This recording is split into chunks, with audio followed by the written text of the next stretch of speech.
Fala pessoal, sejam todos muito bem-vindos a mais um episódio do Papo de Fungo.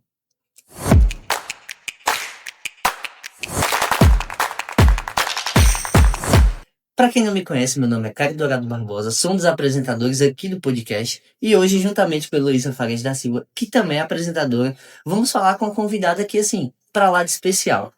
Estamos hoje com a professora doutora Tatiana Baptista Gibertoni. Isso mesmo. Ela, a nossa convidada, é professora titular da UFPE, vice-curadora do Herbário, RM, vice-presidente da Sociedade Brasileira de Micologia, editora de revistas internacionais e especialista em agaricomicotina, que são os fungos macroscópicos. Muito legal. E para começar esse bate-papo, vamos falar um pouquinho com a nossa convidada, né? Professora, você já estudou fungos no Brasil, na Itália, na Noruega, mas assim, em que momento da sua trajetória você parou e percebeu assim, eu quero trabalhar com os fungos macroscópicos? Então, antes de mais nada, né? Olá, pessoal, agradeço o convite. E para responder essa pergunta, eu tenho que ir para o século passado, porque tudo começou na graduação. Então, quando eu comecei a graduação, né, em biologia na UFRJ, uma das primeiras aulas que a gente teve era taxonomia de criptógamos. Então, era Gabriel, todo mundo junto. Ainda botânica e micologia. Exato, não estava separado, apesar né, daquilo já ser consolidado como reino separado, mas ainda era tratado junto. Mas a gente teve a sorte de ter um professor substituto, né, dando a parte de micologia pra gente, que é o antigo, né, da gestão anterior da sociedade, que é o Roberto Barreto. Então, o Roberto Barreto, né, era professor de Viçosa, ele foi meu professor na UFRJ, e aí me introduziu nesse grande mundo dos fungos. E aí eu lembro até hoje, eu tenho a apostila dele até hoje guardada, porque eu marco na vida da gente. E aí ele comentando nas aulas dele que tinha acabado de sair naquelas estimativas, apenas estimado, né, 1.500.000, né, fungos. Então, eu achei aquilo impressionante. Falei, como é que pode? E foi com ele também que a gente teve as primeiras saídas de campo na universidade para coletar fungos. E aí, aquilo, nossa, a turma inteira achou fantástico. A turma inteira da gente fala, lembra dele até hoje, eu, claro, né? Mas os outros que não seguiram a área de ecologia, lembram dele até hoje, mandam lembranças até hoje para ele, porque foi muito marcante. E aí eu resolvi seguir essa área, só que na UFRJ não tinha professor, né? Porque ele estava como substituto. Então, eu segui a área de taxonomia, né, de plantas, né, fanerógamos. E aí, no mestrado, eu resolvi que eu queria mesmo voltar para os fungos e continuar com os fungos. Isso é bem legal, porque na graduação, quando a gente tem as aulas de micologia de fungos, os alunos de fato se apaixonam com a parte dos macro, porque é lindo e todo mundo quer trabalhar, é muito, muito comum isso mesmo. Já os fungos basais não são muito bem vistos, né? Não é tão Eles são legais também. Aí, professora, o intuito do nosso podcast é falar abertamente para a sociedade também, fora da academia, sobre os fungos, né? Alertar sobre a importância de quem são esses organismos.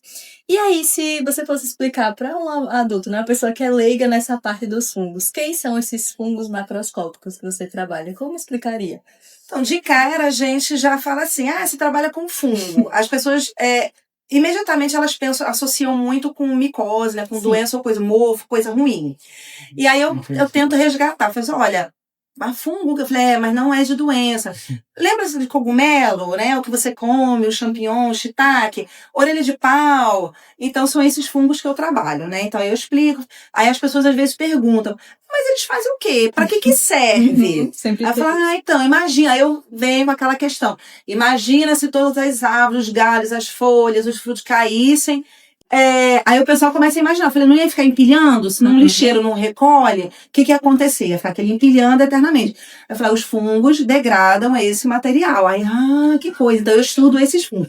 Eu falei, mas e pra que serve? Aí eu falei, gente, algumas vezes você vai fazer uns estudos para ver questões, né, contra bactérias, contra outros fungos, biorremediação, né, então aí é mais profundo, depende da curiosidade, né? Sim, com certeza. Compostos secundários, né, que, enfim, os cogumelos são incríveis.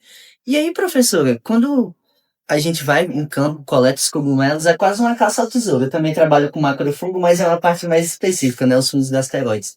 E ali a gente segue teorias pré-existentes, procurando ali, né? Substratos de decomposição à procura desses organismos. E aí, a gente sempre tem coletas e coletas em campos, né? Você teve alguma coleta assim que foi inesperada, ou foi engraçada, emocionante, que poderia compartilhar com a gente? Olha, eu acho que todas, assim, é difícil a gente dizer uma marcante. Mas, assim, eu fiz muitas coletas, né? Porque eu vim para fazer o mestrado aqui na biologia de fungos, não sabia direito coletar fungos, né? Então, no começo a gente trazia muito material velho, estragado, então limpava tudo da floresta, né? Então a gente foi aprendendo aos poucos. Mas aí, na verdade, o que é marcante, assim, é a companhia, né? Então, muitas vezes, os amigos que acompanham a gente, meus pais que já coletaram Que legal. amigos estrangeiros. Então, tem muito disso também, de você coletar na Amazônia, que é uma coisa que demanda, né? Você pegar um barco, 2 barcos, né, e tal. Muito legal. E, então, assim, são várias, assim, muito pela companhia. Agora, eu lembro de uma que foi engraçado, porque estava eu e o meu compadre, né? Aí a gente foi pra Gurjaú, saiu do mato, lá da floresta, né? E era a época de quando tem o corte de cana. Uhum. Então, às vezes fica tudo muito cinza, né? Então você tá mexendo na floresta e você sai meio acinzentado. E aí a gente saindo acinzentado, olhando assim na perna, foi engraçado, essa cinza aqui se mexendo, né? Que estranho. Quando a gente faz assim na perna, eram nuvens de carrapato. A sorte que ele estava com a sunga de banho e eu estava de biquíni por baixo da roupa de coleta. A gente, os dois, tirando a roupa, correndo, enrolando, né? Botando num saco, amarrando, depois tem que levar pra casa pra ferver, né? Meu Deus. Porque foi. Que Então, mico-perrengue. foi um mico-perrengue mesmo.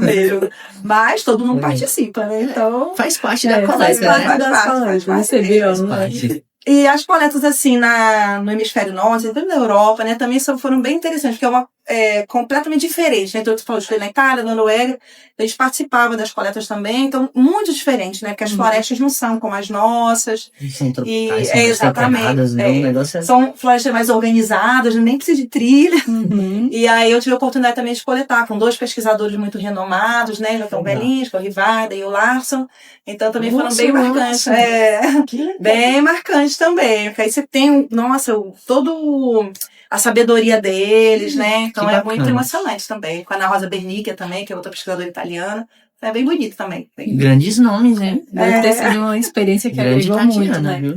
Com certeza. E, professora, já aconteceu assim, tá no meio da coleta, no meio ali do mato, e você encontrou um fungo que achou lindíssimo, se apaixonou. Tem algum preferido, assim, no seu trabalho? Os gasteróides. Eu também gosto dos gasteróides.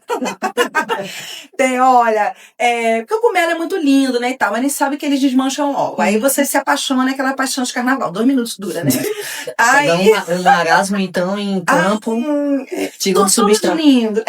Você tira e já fica triste, né? Mas eu lembro muito, acho que foi um Starreliomyces, ou alguma coisa assim, Uhum, lá na Amazônia. Falares. Então, Falares, lindo. Você no meio da Amazônia, assim, tá aquele negócio branco, aquele fungo lindo, a coisa mais linda. Agora, tem os meus também, que são lindos. Principalmente são enormes, né? Então, que eles são, você olha e fala, gente, eu não acredito que nasce alguma coisa tão grande assim, ninguém tenha visto ou coletado. E não só na Amazônia, mas você anda aqui no campus, logo que sai no CB, ali do auditório, vocês estão na saída meio, tá lá. Uma orelha de pau gigantesca numa árvore, uma espécie nova, inclusive. Legal. E você fica, como é que pode aqui em pleno campus, uma coisa tão grande dessa, ninguém nunca coletou, pegou, e quando a gente foi ver, era uma espécie nova. Então isso é muito emocionante. É muito Então, legal. Às vezes a gente não precisa nem sair pra tão longe, né? Às Sim. vezes, lá na própria UFRN, a gente tem a matinha e de lá, às vezes, sai espécies novas, né? Do Exatamente. quintal de casa. Pois é. Interessante. Professora, uma dúvida, né? No meu caso, eu trabalho com fungos microscópicos. E aí, nesse caso dos macro, vocês têm muitos detalhes para analisar, né, na morfologia. Você encontrou muita dificuldade, assim, no início, lá atrás, para a parte da taxonomia? Olha, eu confesso que eu vim bem crua, né? Mas eu tive uma excelente orientadora que foi a professora auxiliadora, né? Cavalcante. Então ela já me entregou a tese dela, eu lembro até hoje. Você vai ler isso aqui tudinho, que é a tese de livre docência dela, né? Que na época era livre docência. E ela tem realmente, ela estudou, né? Ela foi orientada de um outro pesquisador muito renomado, que é o Dr. Fidalgo, lá no antigo Instituto Botânico de São Paulo, né?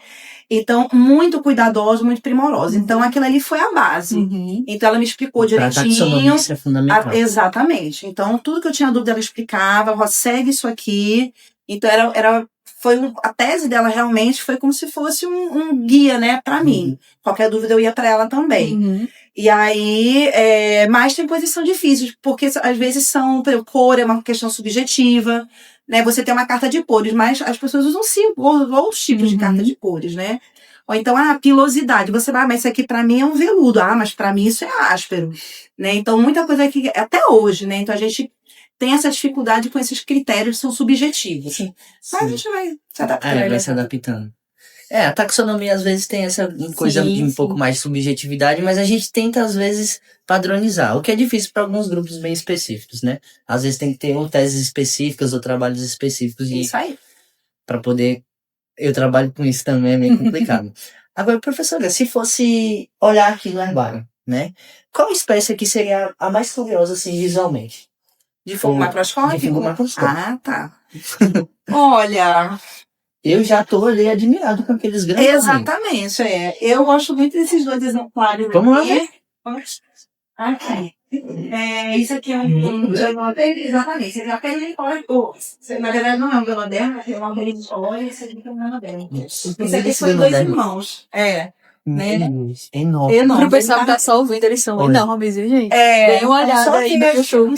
Gente, os ganodermas têm propriedades, assim, medicinais incríveis, né? Compostos secundários. Ainda tem muita coisa pra estudar. Mas incrível, olha o tamanho disso. Enorme. E esse aqui foi aquele que você vê, eu não sei nem muito longe. A gente tem uma mata aqui perto, que é o Parque Estadual Dois Irmãos. Esse aqui foi, acho que foi do meu mestrado ou doutorado. Tá aqui na exposição.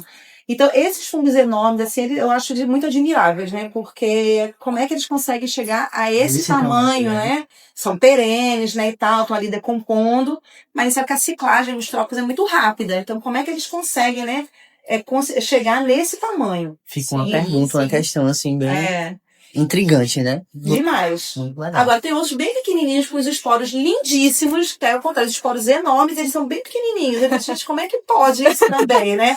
E aí você tem que ter um olho também pra dizer, essa manchinha aqui, não é doença, não é nada, é uma orelhinha de pau. Então, que legal. Eu tenho, assim, especial... É difícil escolher um, né? Pelos maiores, né? Mas tem uns coloridos, que são os lilasos, também são lindíssimos. Tem uns com uma cor meio de salmão, que também acho muito bonito. Os piquinopódios também, né? Que tem que é aquela cor tijolo. Lindo. Piquinopódios é mais comum, já fica assim, não é tão surpresa, né? Que legal, muita coisa aí legal aqui no herbário. Muito bacana. E, professora, estamos aqui no herbário, né? E você é vice-curadora do herbário. Então, para o pessoal que está ouvindo, né? E quem não conhece, o que seria esse herbário? E qual é a importância do estudo de fungos que estão, né, depositados nesse local?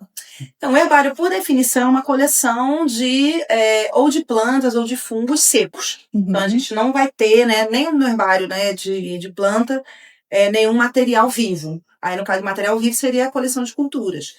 Então, aqui o material ele vem desidratado. Muitas vezes, nos herbários de planta, por exemplo, vai ter também semente, pedaço de madeira, que não é o caso da gente. Então, esse é um herbário bem particular, porque ele é exclusivo para fungo.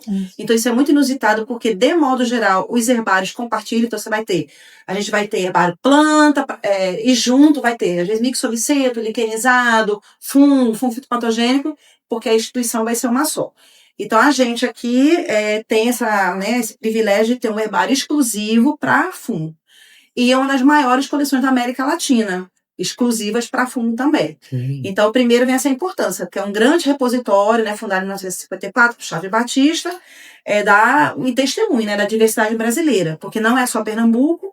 Chaves Batista, ele tinha muito projeto na Amazônia, né, em outros lugares também, então a gente tem muito material da região norte e região nordeste, recebeu muita doação também do exterior, e a gente continua também, né? Então, a gente coleta muito no Brasil todo. Então, é um testemunho, né? Um repositório da diversidade de fungos brasileira.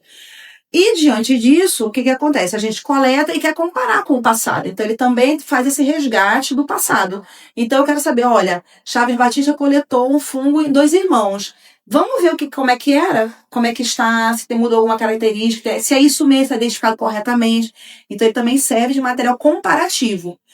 E dependendo de como ele foi processado, seco, ele também serve de material para a fonte de DNA, né? Então, a gente às vezes consegue extrair DNA de boa qualidade também para as grandes filogenias, né? Dos gêneros, né? Descoberta de novas espécies e tal. Então, são as grandes importâncias também do herbário. A gente tem, inclusive, aqui um fóssil, o que é inusitado. O cogumelo mais antigo, né, do mundo, tá aqui depositado. Não sei se está aqui exatamente neste local que Leonor, que é a curadora, ela tranca, porque é valioso, né, e tal. Então, caso vocês queiram ver depois, a gente pode ver onde é que tá. Certo. Então, é um fóssil realmente cogumelo, Bem mais bacana. antigo que encontraram até hoje. E a gente fez um episódio também sobre isso, né? Fósseis. Pra quem não assistiu os outros episódios do Papo de Fungo, a gente falou com a Elaine, que também trabalha com fungos fósseis no doutorado, e é bem legal. E esse fóssil em especial é bacana. Acho que, se eu não me engano, foi da Chapada do Araripe, esse. Exatamente, exatamente. Muito, muito, muito antigo. Bacana. Isso.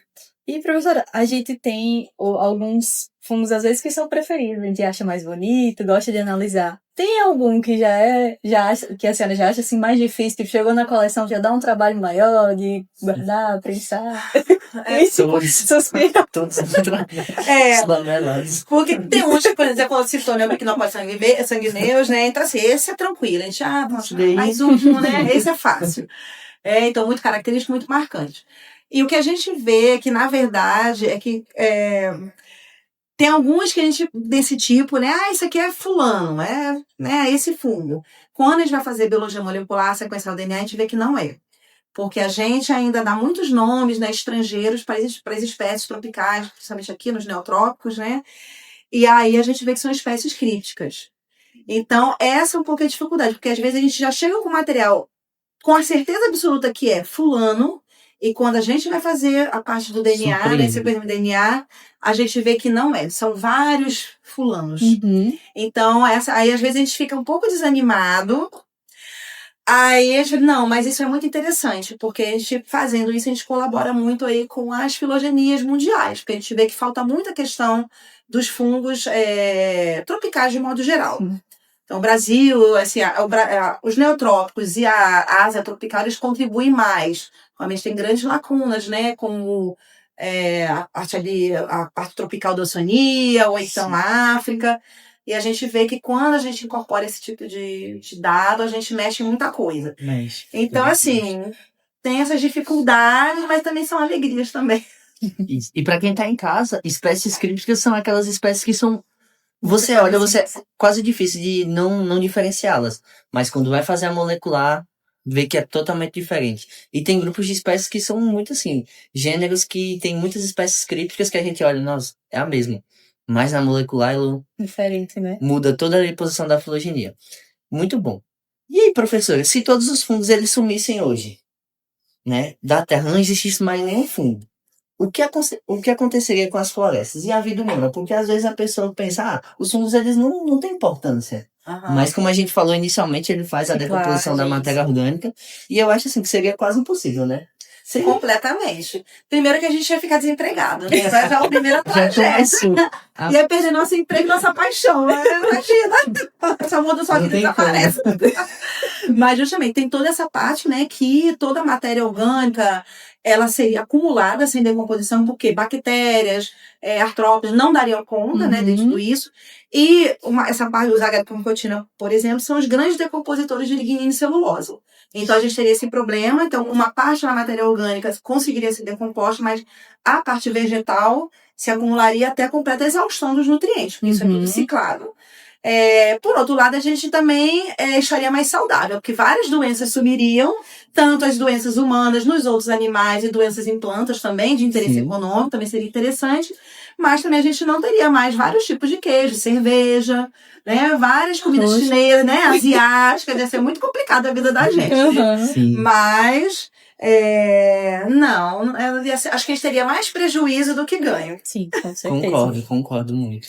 E, professora, dentro desse grupo, né, dos fungos macroscópicos, tem algum fungo brasileiro, né, que a senhora conhece ou já descobriu, que a senhora acha subestimado, tipo, que merecia ter mais fama, como um shiitake ou a manita? Pois é, tem vários sim.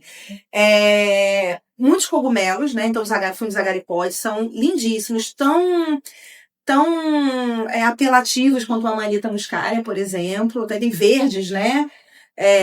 Azuis, o que for. Então tem vários. Eu acho que os fungos coraloides também, eu tive uma aluna que trabalhou com ele, né? Os clavarióides ou coraloides também, porque eles são muito interessantes e muito coloridos, vistosos, e as pessoas nem percebem, né? Então passa bem despercebido, sim. E alguns que não são visíveis mesmo, são os porticióides, por exemplo. A manchinha, às vezes sem graça, uma madeira morta, alguma coisa assim, mas quando a gente corta, eles são deslumbrantes. Muito lindos. A parte microscópica deles é espetacular, lindíssimo. E aí eu acho peninha, porque ninguém estuda, pouquíssimos tem estudo. Quem estuda aqui no Brasil está no laboratório, que é o Mauro. Outros já estudaram, né? Mas aí vão mudando de área também um pouco. E então, mais ou menos esses, eu acho. Né? Concordo, eu acho bonito também. Tem muitas São cores lindos. incríveis, né? Há muito a ser descoberto. Agora, um quadro que o público, assim, de casa, eles amam, né? Que, comparando ali com aquele livro, Comer, Rezar e Amar, a gente tem Comer, Não Comer ou Correr. Ou Correr, né? Eu costumo dizer que alguns fungos, a gente pode comer todos os fungos, né? Alguns só algumas vezes, né? Exatamente. Mas todos podem ser comestíveis. E aí, a gente vai fazer algumas brincadeiras aqui, ó. Você poderia citar alguns tipos de cogumelo que poderiam ser comestíveis ou tóxicos ou apenas bonitos? Por exemplo, a Amanita muscaria. É lindo, né? Sim. Pode comer? Uma vez. Tem gente que come, né? Ou que, na verdade, faz um chá, né, para fins recreativos. Mas não disse isso, não. Mas tá na literatura. Isso é complicado. E alguns aqui mais específicos. Mas o recado que a gente queria dar é cuidado com os cogumelos. Nem todos podem ser comidos, né? Bom ter o conhecimento. E tem uma publicação também que saiu agora de mais de 400 espécies de fungos comestíveis que saiu na literatura. Sim. Que é um trabalho incrível que vocês podem olhar na literatura e podem consumir os cogumelos, né? Como outros países fazem. Porque os cogumelos também têm bastante proteína, né? Tem. Então, seria uma forma diferente, né? De alimento também que a gente pode consumir. Mas a gente também acaba não dando muita ênfase a isso. Mas é importante ter esse cuidado, né? De não comer qualquer um que achar, né? Pergunte sempre ao especialista. Perguntar, isso. Muito Esse cuidado é em relação a isso. Então, professor, agora falando um pouquinho sobre as experiências científicas nos outros países, né? O que é que foi de mais marcante, assim, em cada país que a senhora, né, visitou para estudar na sua formação? O que é que impactou mais? Bem...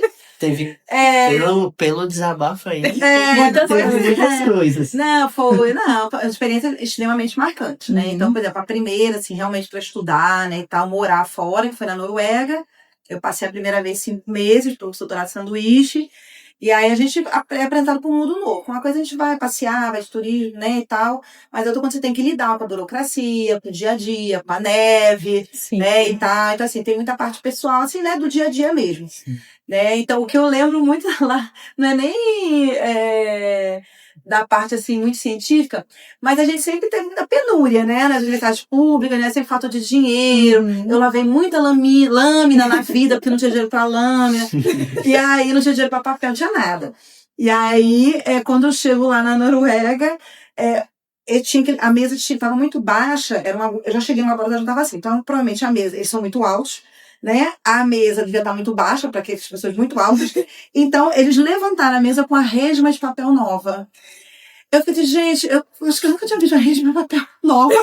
Aí eu, gente, vocês usam uma resma de papel nova lacrada para pé de mesa. Que rico. Aí eu precisando de um porque precisa.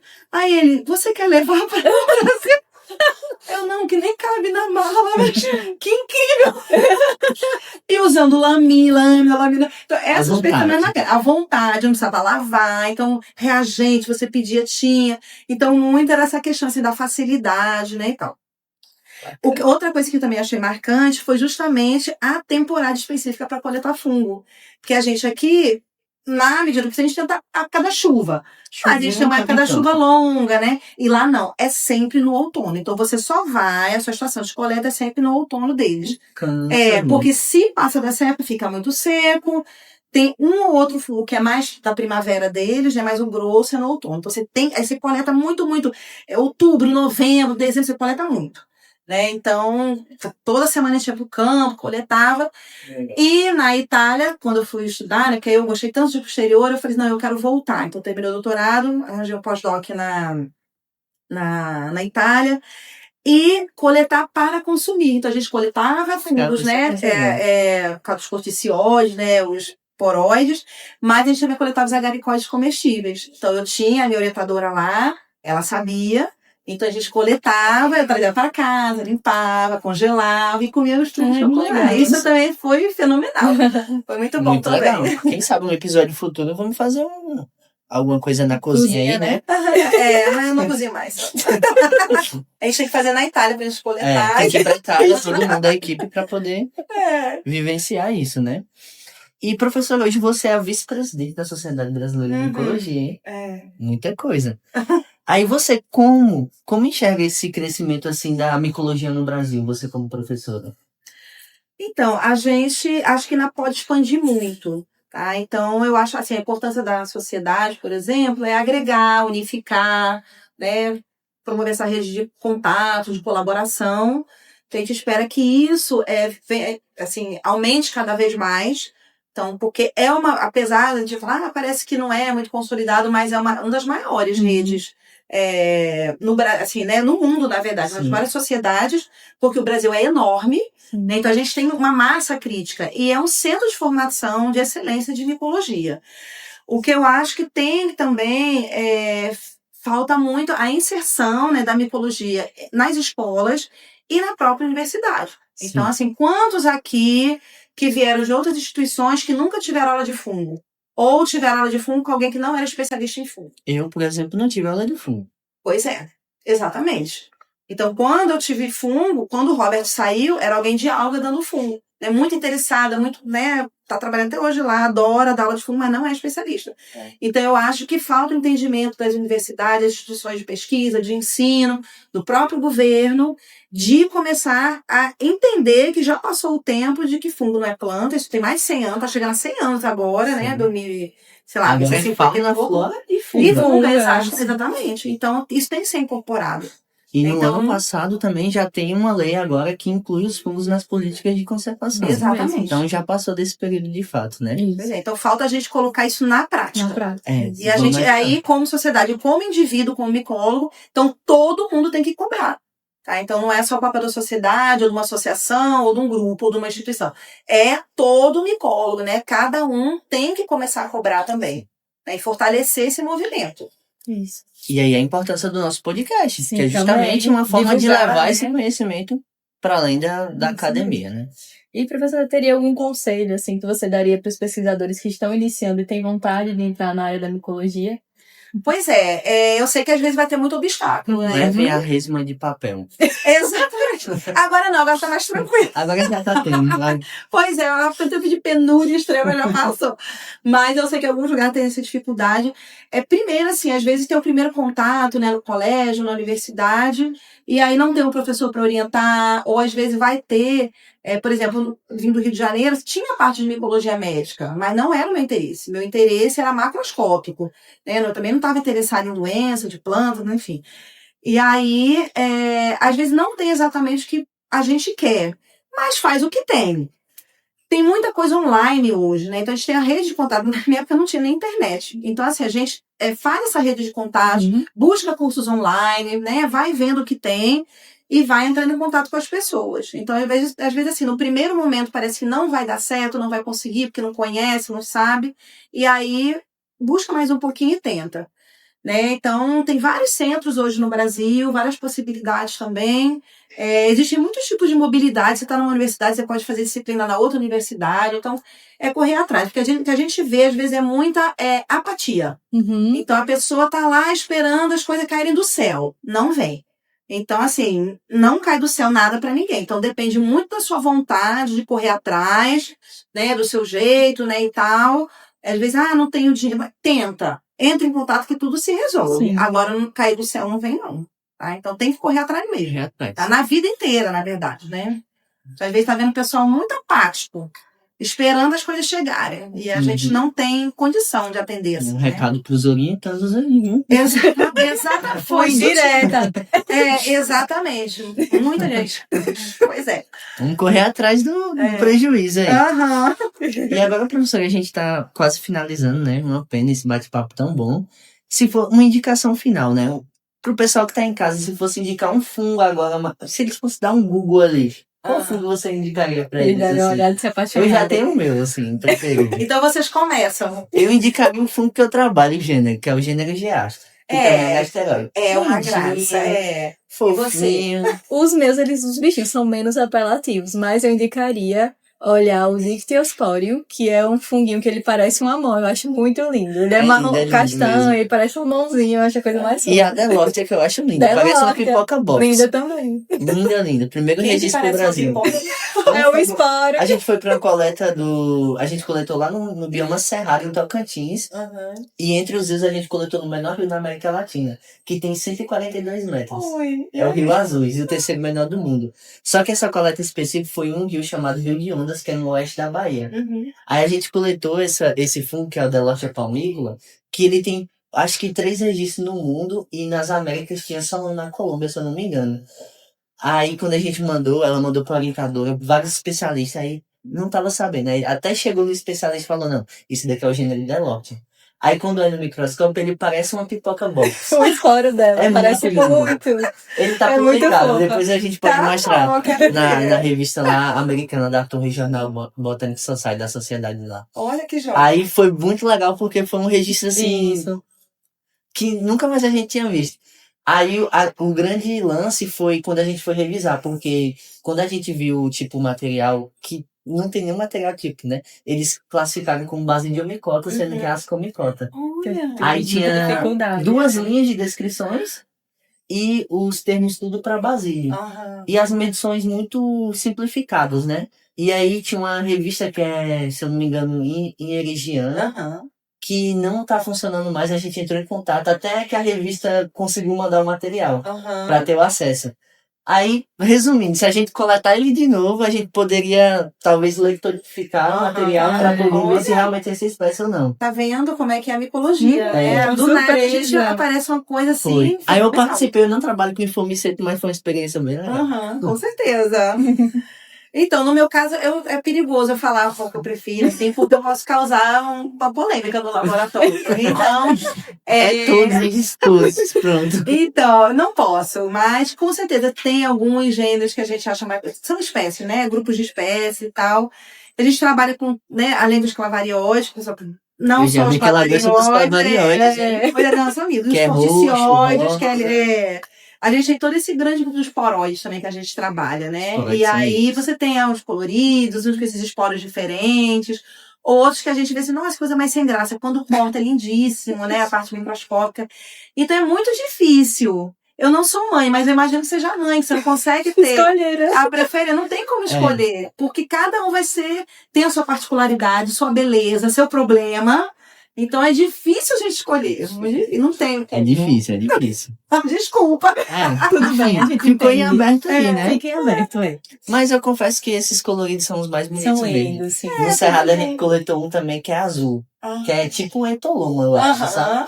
Eu não sei se é mesmo porque dizem que ele só tem na Nova Zelândia, mas tava lá no Cerrado. Olha o Aham, potencial tá do vendo? Cerrado. Faz molecular, provavelmente não é a mesma coisa. É, provavelmente não é. Aí ele azul assim foi a primeira vez que eu vi em campo. Achei muito lindo, Lindo, muito lindo. lindo, de verdade. É. Pois é. Bom, é isso, pessoal. Espero que tenham gostado desse bate-papo. Para quem teve interesse, quer conhecer mais a professora, vamos deixar o e-mail dela para contato. E assim, foi muito legal esse bate-papo, né? Foi bem, Pena que bem acabou. bacana. Pena que Mas acabou, né? qualquer dúvida, deixem nos comentários, dicas para os próximos episódios. E é isso, pessoal. Obrigada, professora. Nada, foi um enorme prazer, obrigada. E até a próxima, gente. pessoal. Tchau, tchau.